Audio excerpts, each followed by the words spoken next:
बिस्मिल्लाहिर्रहमानिर्रहीम, बिस्मिल्लाहिर्रहमानिर्रहीम। आप लोग देख रहे हैं मेरा यूट्यूब चैनल बायोलॉजी ब्रेकडाउन। आज फर्स्ट ईयर का जो टॉपिक हम पढ़ेंगे उसका नाम है प्रोकैरियोटिक एंड यूकैरियोटिक सेल। तो प्रोकैरियोटिक एंड यूकैरियोटिक सेल पढ़ने से पहले हमें इनकी डेफिनेशन का पता होना बहुत ज़रूरी है। तो प्रोकैरियोटिक सेल्स क्या होते हैं? ये सिंपल सिंगल सेल्ड ऑर्गेनिजम्स होते हैं, जैसे कि बैक्टीरिया, आर्किया और ऐसे ऑर्गेनिजम्स होते हैं जिसमें न्यूक्लियस जो है वो मौजूद नहीं होता है, एक प्रॉपर न्यूक्लियस नहीं होता है, और इसके साथ साथ दूसरे मेम्ब्रेन बाउंड ऑर्गेनल्स जो होते हैं वो भी इसमें मौजूद नहीं होते हैं। यूकैरियोटिक सेल में जो डीएनए होता है वो सर्कुलर क्रोमोसोम्स की शक्ल में साइटोप्लाज्म के अंदर ही मौजूद होता है, उसके इर्द गिर्द जो है वो मेम्ब्रेन मौजूद नहीं होती है। जबकि यूकैरियोटिक सेल्स जो है वो कॉम्प्लेक्स होते हैं।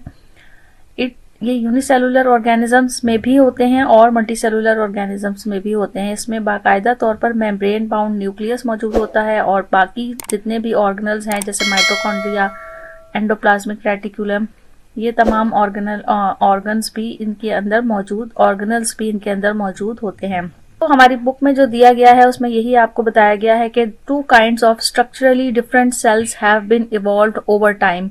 वक्त गुजरने के साथ साथ जब रिसर्च हुई तो उसमें पता चला कि 2 मुख्तलिफ तरह के सेल्स जो है वो मौजूद होते हैं, स्ट्रक्चरली मुख्तलिफ होते हैं। प्रोकैरियोटिक सेल्स होते हैं जिनमें आर्किया, बैक्टीरिया, साइनोबैक्टीरिया वगैरह इंक्लूड हैं, जबकि all other forms of lifes are composed of eukaryotic cells. इसके अलावा बाकी जितने भी ऑर्गेनिजम्स हैं वो जो है वो यूकैरियोटिक सेल्स से मिलकर बनते हैं। यहाँ पर आपकी बुक में 2 डायग्राम्स से उन दोनों का प्रोकैरियोटिक सेल और यूकैरियोटिक सेल का डिफरेंस दिखाया गया है। प्रोकैरियोटिक सेल जो है वो बहुत सिंपल होता है, उसके अंदर मेम्ब्रेन बाउंड न्यूक्लियस मौजूद नहीं होता है। जो क्रोमोसोम्स और डीएनए होते हैं वो साइटोप्लाज्म के अंदर ही मौजूद होता है, और इसके अलावा बाकी जो ऑर्गेनल्स हैं वो भी इसमें मौजूद नहीं होते हैं, जैसे आपको यहाँ पर एक बैक्टीरिया की डायग्राम बना के दिखाया गया है। इसी तरह से यूकैरियोटिक सेल जो है वो एक प्रॉपर कॉम्प्लेक्स सेल होता है जो यूनिसेलुलर और मल्टीसेलुलर दोनों ऑर्गेनिजम्स में मौजूद होता है। यहाँ पर एक मेम्ब्रेन बाउंड न्यूक्लियस और इसके साथ बाकी तमाम ऑर्गेनल्स, माइटोकॉन्ड्रिया, वैक्यूल्स, गोल्गी एपिटस, तमाम ऑर्गेनल्स जो है वो इस यूकैरियोटिक सेल में मौजूद होते हैं। यहाँ डिफरेंसेस जो है वो दिए गए हैं प्रोकैरियोटिक सेल और यूकैरियोटिक सेल के। तो पहला डिफरेंस यही है कि nucleus and other membrane bound organelles are absent, जबकि यूकैरियोटिक सेल्स में न्यूक्लियस और other membrane bound organelles present होते हैं। सेकेंड डिफरेंस में हम ये लिखेंगे कि प्रोकैरियोट्स आर ऑलवेज यूनिसेलुलर और यूकैरियोट्स जो है वो यूनिसेलुलर और मल्टीसेलुलर दोनों किस्म के ऑर्गेनिजम्स में मौजूद होते हैं। DNA is stored in the cytoplasm. Prokaryotic cell का जो डीएनए है वो साइटोप्लाज्म में मौजूद होता है, और यूकैरियोटिक सेल का जो डीएनए है वो स्टोर होता है विद इन द न्यूक्लियस के अंदर मौजूद होता है। Prokaryotic cells have one primary circular chromosomes and various plasmids। Prokaryotic cell के अंदर जो प्राइमरी सर्कुलर क्रोमोसोम्स है वो सर्कुलर फॉर्म में और प्लाज्मिड की फॉर्म में मौजूद होता है, जबकि यूकैरियोटिक सेल का जो डीएनए है उसको डबल स्टैंडर्ड क्रोमोसोम्स मौजूद होते हैं उसमें। Ribosomes in prokaryotic cells are 70s with 30s and 50s सब यूनिट्स। इसमें राइबोसोम्स मौजूद होते हैं, और इसके अंदर जो राइबोसोम्स यूकैरियोटिक सेल्स में जो राइबोसोम्स मौजूद होते हैं वो 80s यानी 40s और 60s सब यूनिट्स थोड़े से साइज में बड़े होते हैं। यूकैरियोट्स में जो लोकोमोटिव स्ट्रक्चर होता है, यानी उनकी जो मूवमेंट के लिए, लोकोमोशन के लिए जो स्ट्रक्चर होता है वो फ्लैजिलियन होते हैं, एक हुक होता है और मोटर कॉम्प्लेक्स होते हैं। लोकोमोटिव स्ट्रक्चर जो यूकैरियोट्स में होता है वो डायनियन या प्लाज्मा मेम्ब्रेन के जरिए से लोकोमोशन होती है। प्रोकैरियोट्स जो है वो बाइनरी फिजन के जरिए से डिवाइड होते हैं, और जो यूकैरियोट्स हैं वो माइटोसिस और मियोसिस के जरिए से उनमें डिवीजन का प्रोसेस होता है। नेक्स्ट जो हमारा टॉपिक है वो है stem cells. Stem cells are cells with the potential to develop into many different types of cells in the body. Stem cells ऐसे सेल्स होते हैं जिनमें ये पोटेंशियल होती है, ये खासियत होती है कि वो डेवलप करें मजीद नए सेल्स और मजीद मुख्तलिफ किस्म के नए सेल्स जो है वो बॉडी के लिए डेवलप करें। और ये सेल्स एक खास कंडीशन में बॉडी में हो या लेबोरेटरी में हो, ये डिवाइड होते हैं, और डिवाइड होने के बाद और मजीद सेल्स बन जाते हैं, और उन सेल्स को डॉटर सेल्स कहा जाता है। ये जो डॉटर सेल्स होते हैं, न्यू स्टेम सेल्स जो होते हैं, वो स्पेशलाइज्ड स्ट्रक्चर बनाते हैं या फिर मजीद नए स्टेम सेल्स जो है वो डेवलप करते हैं। स्पेशलाइज्ड स्ट्रक्चर में कुछ खास किस्म के स्ट्रक्चर होते हैं, जैसे कि ब्लड सेल्स हैं, नर्व सेल्स हैं, लिवर सेल्स हैं, हार्ट मसल सेल्स हैं और बोन सेल्स वगैरह हैं। No other cells in the body has the natural ability to generate new cells types. Stem cells के अलावा किसी और सेल में ये एबिलिटी नहीं होती है कि वो और मज़ीद नए सेल्स जो है वो जनरेट कर सके। A stem cells can be defined as it is a cell with the unique ability to develop into specialized cell types in the body. यहाँ ये इसकी स्टेम सेल की प्रॉपर डेफिनेशन बताई गई है और इस डेफिनेशन के मुताबिक एक ऐसा सेल्स जिसमें ये खास एबिलिटी है, खासियत मौजूद है खास कि वो डेवलप कर सके स्पेशलाइज्ड किस्म के सेल्स बॉडी के लिए, उन्हें स्टेम सेल्स कहा जाता है। हम अब इसके एडवांटेजेस की बात करें तो new cells are provided by stem cells से नए सेल्स मिलते हैं एज दे ग्रो, जैसे जैसे वो ग्रो होते हैं। They replace the specialised cells that are damage और लॉस्ट, और वो स्पेशलाइज्ड सेल जो कि डैमेज हो चुके हैं बॉडी में या वो ख़त्म हो चुके हुए हैं, उनकी जगह मज़ीद स्टेम सेल्स के ज़रिए से मज़ीद सेल्स जो है वो रिप्लेस होते चले जाते हैं। They can divide again and again to produce new cells, और उनके अंदर डिवीजन का प्रोसेस मुस्तकिल तौर पर जारी रहता है ताकि वो नए सेल्स जो है वो बनाते जाएं। As the stem cells divide they can change into other types of cells that make up the body, और जब स्टेम सेल्स डिवाइड होते हैं तो वो मुख्तलिफ तरह के बॉडी को मुख्तलिफ तरह के सेल्स देते हैं, जिसकी वजह से एक बॉडी मुकम्मल तौर पर बनती है। सारी बीमारियां हैं जिनमें आजकल ये स्टेम सेल्स थेरेपी जो है वो इस्तेमाल हो रही है, और उसमें बहुत ज़्यादा जो है वो इसके ऊपर काम हो रहा है, जिसमें आप अगर कोई स्पाइनल कॉर्ड इंजरी हो जाती है, या जो डायबिटीज़ है टाइप 1, पार्किंसन, अल्जाइमर्स डिसीज़ हैं, हार्ट डिजीज़ के लिए भी, स्ट्रोक्स के लिए भी, इन सब चीज़ों के लिए, कैंसर के लिए स्पेशली स्टेम सेल्स थेरेपी को इस्तेमाल किया जा रहा है। Different types of stem cells को अगर हम देखें कि स्टेम सेल्स कितनी टाइप्स के होते हैं, तो several different types of stem cells each with its on unique properties, और मुख्तलिफ तरह के होते हैं स्टेम सेल्स, और हर एक की अपनी एक यूनिक एक ख़ास प्रॉपर्टी मौजूद होती है जो कि अप्लाई हो रही है मेडिकल रिसर्च में और मेडिकल की फील्ड में। यहाँ पर हम 3 स्टेम सेल्स के बारे में, 3 जो मेन टाइप्स हैं स्टेम सेल्स की, उनको डिस्कस करते हैं। उनमें से नंबर 1 है एम्ब्रियोनिक स्टेम सेल्स, नंबर 2 है एडल्ट स्टेम सेल्स, नंबर 3 है इंड्यूस्ड प्लूरिपोटेंट स्टेम सेल्स। तो एडल्ट स्टेम सेल्स क्या होते हैं? ये ऐसे सेल्स होते हैं जो सप्लाई करते हैं new cells as an organisms grow and replace cells that get damage. जब ऑर्गेनिज्म ग्रो हो रहा होता है तो उसकी ग्रोथ के लिए जो सेल्स इस्तेमाल हो रहे होते हैं वो ये एडल्ट स्टेम सेल्स हैं, और अगर कोई सेल्स डैमेज हो जाते हैं तो उनकी जगह पर भी फिर ये स्टेम सेल्स जो है वो उन्हें नए सेल्स देते हैं। Adult stem cells are multipotent, which means they can only change into some specific cells in the body, not any cell. इसका मतलब मल्टीपोटेंट का बहुत इंपॉर्टेंट है कि एडल्ट स्टेम सेल्स ऐसे मल्टीपोटेंट सेल्स होते हैं जिनका काम ये होता है कि वो एक खास किस्म के स्पेसिफिक सेल्स जो है वो बॉडी को देते हैं। मतलब अगर ये एक सेल जो है वो ब्लड सेल प्रोड्यूस कर रहा है तो ये ब्लड सेल ही प्रोड्यूस करेगा, ऐसा नहीं है कि ब्लड सेल्स के साथ साथ वो नर्व सेल्स भी प्रोड्यूस करने लग जाए। तो ये एडल्ट स्टेम सेल्स जो है अगर वो ब्लड सेल का है तो वो डिवाइड होकर ब्लड सेल्स ही मजीद आगे देगा। तो यहाँ पर जो है वो ग्रोथ की बात हो रही है, तो एडल्ट स्टेम सेल्स जो है वो ग्रोथ सेल जो है वो देते हैं, और ग्रोइंग के लिए, ऑर्गेनिजम्स की ग्रोथ के लिए जो है वो इम्पॉर्टेंट होते हैं।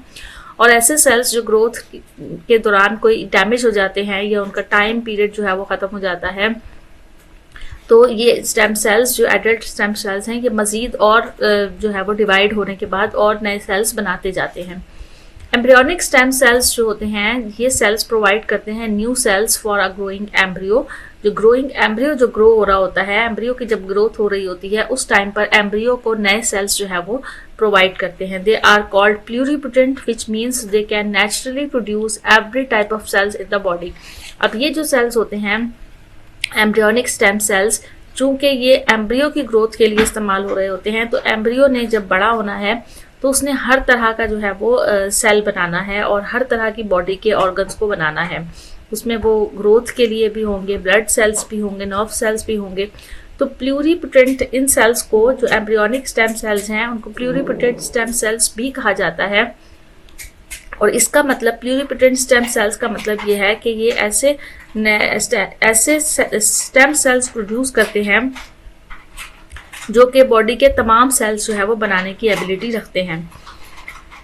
तीसरे नंबर पर इंड्यूस्ड प्लूरिपोटेंट स्टेम सेल्स हैं। जो stem cells that scientist make in the laboratory are called induced pluripotent stem cells. ऐसे सेल्स जो कि साइंटिस्ट जो है वो लेबोरेटरी में प्रोड्यूस करते हैं उन्हें जो है वो इंड्यूस्ड प्लूरिपोटेंट स्टेम सेल्स कहा जाता है and they can develop into any cell type. और चूंकि ये भी प्लूरिपोटेंट टर्मिनोलॉजी यहाँ पर भी यूज हुई है, तो प्लूरिपोटेंट का मतलब भी ये है कि ये ऐसे स्टेम सेल्स हैं जो हर तरह का सेल जो है वो बना सकते हैं।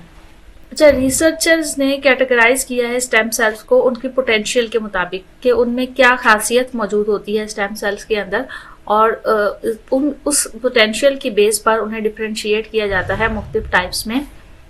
तो अगर हम इस क्लासिफिकेशन को देखें तो अकॉर्डिंग टू पोटेंशियल उसकी स्टेम सेल्स की क्लासिफिकेशन देखें तो उसमें हम टूटीपोटेंट सेल्स होते हैं, pluripotent cells, multipotent cells, oligopotent cells और यूनिपोटेंट सेल्स होते हैं।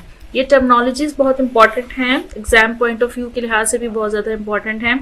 इनकी डेफिनेशंस भी पूछी जा सकती है, डिफरेंसेस भी पूछे जा सकते हैं। तो टूटीपोटेंट सेल्स कौन से सेल्स होते हैं?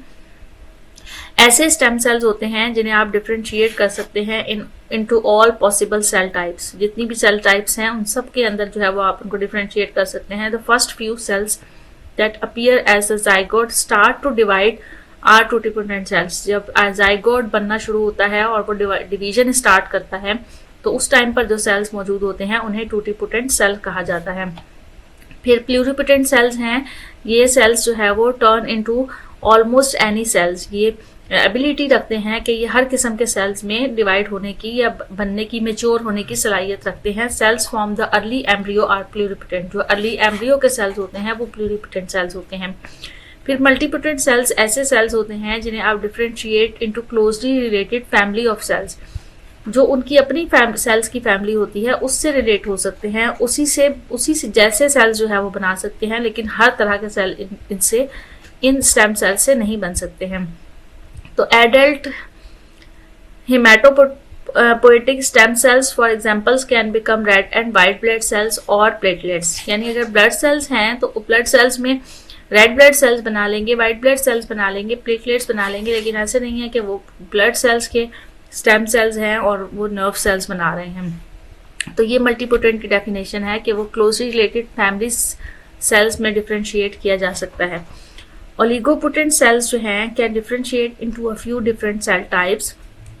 एडल्ट लिम्फोइड और myeloid stem cells can do this.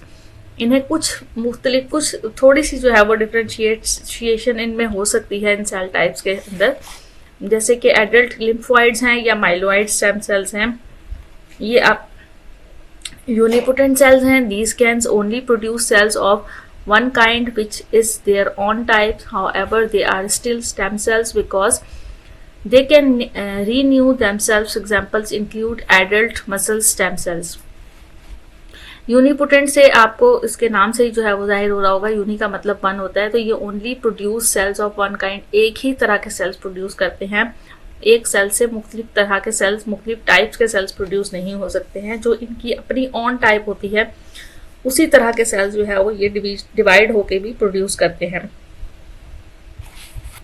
Advantages, अगर हम एडवांटेजेस की बात करें तो advantages of induced pluripotent stem sales. Induced pluripotent stem cells की डेफिनेशन हमने पढ़ी कि वो स्टेम सेल्स जो कि साइंटिस्ट जो है वो लैब्स के अंदर बना रहे होते हैं और उन्हें जो है वो इंड्यूस कर रहे होते हैं। तो इसकी एडवांटेज ये है कि ability to give rise to almost any cell types desired. जो आपको सेल टाइप चाहिए आप उस तरह का सेल जो है वो बना सकते हैं। Avoidance of ethical concern associated with human. जो ह्यूमन के अपने जो एथिकल कंसर्न्स हैं उसको आप अवॉइड कर सकते हैं। इंड्यूस प्लूरिपोटेंट स्टेम सेल्स जो होते हैं उससे आप किसी भी पेशेंट के न्यू ऑर्गन्स ग्रो कर सकते हैं और उसमें ये रिस्क बहुत ज़्यादा कम होता है कि वो रिजेक्ट हो जाए, क्योंकि वो उसी के stem cells pluripotent stem sales होते हैं। और प्लूरिपोटेंट स्टेम सेल्स को जब आप इंड्यूस करते हैं तो उनमें ये एबिलिटी होती है कि वो हर तरह के ऑर्गन्स और हर तरह की जो है वो सेल्स को ग्रो कर सकते हैं। Disadvantages of induce pluripotent stem cell की अगर हम डिसएडवांटेजेस की बात करें तो जो ह्यूमन आईपीएससी प्रोडक्शन है वो वायरसेस को इनिशियली तौर पर जो रिट्रो वायरस को जो है वो इनिशियली तौर पर इस्तेमाल कर रही थी सेल की प्रोग्रामिंग के लिए, लेकिन उसमें जो मेन इशू आ रहा था वो ये था कि यूज़ ऑफ रिट्रो वायरस जो था वो जनरेट कर रहा था कैंसर, जिसकी यानी इसके साथ जो है वो कैंसर भी एसोसिएटेड था, कैंसर के जरासीम भी जो है वो इससे ट्रांसफ़र होने का खतरा था। तो more specifically retrovirus can insert there DNA anywhere in the genome. अगर आप स्पेसिफिकली रिट्रोवायरस को इंसर्ट कर रहे हैं तो रिट्रोवायरस में ये एबिलिटी है कि वो अपने डीएनए को कहीं पर भी जो है वो इंसर्ट कर सकता है और subsequently trigger cancer causing gene expression, और उसकी वजह से जीन कैंसर के जो जीन्स हैं वो भी एक्सप्रेस हो सकते हैं। तो ये एक रिस्क था जिसके नतीजे में बाज़ौकात जो है वो ओवर ग्रोथ हो जाती थी उन सेल्स की, जो हमें डिज़ायर्ड सेल होते थे उनकी ओवर ग्रोथ हो जाती थी, जो ट्रांसप्लांट सेल्स होते थे उनकी ओवर ग्रोथ शुरू हो जाती थी, और जिसके नतीजे में जो है वो कैंसर कॉज हो सकता था।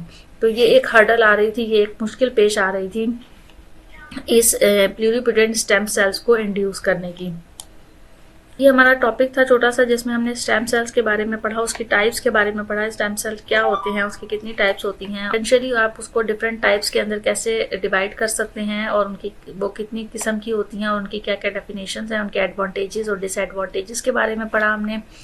नेक्स्ट जो हमारा टॉपिक होगा वो है एक्सोसाइटोसिस और एंडोसाइटोसिस का। साथ रहिएगा इसी यूट्यूब चैनल बायोलॉजी ब्रेकडाउन पर। अपना बहुत ख्याल रखिएगा। अल्लाह हाफिज़।